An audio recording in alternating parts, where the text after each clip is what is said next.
Hello friends, welcome back again. I hope you all are doing good.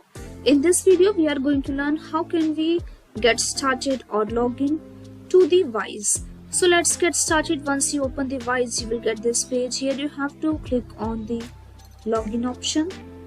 And you can see you can just add email address and password, click on login. Also you can log in with Google, Facebook and Apple. So I am choosing the Google here. I have to choose an account now.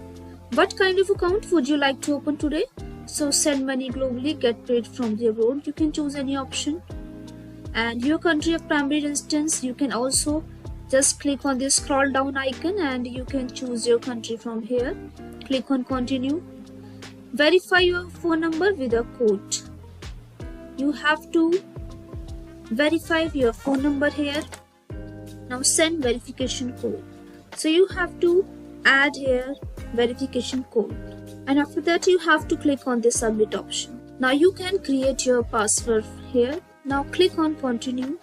So now you can see you are just with the Wise and you can use the Wise app.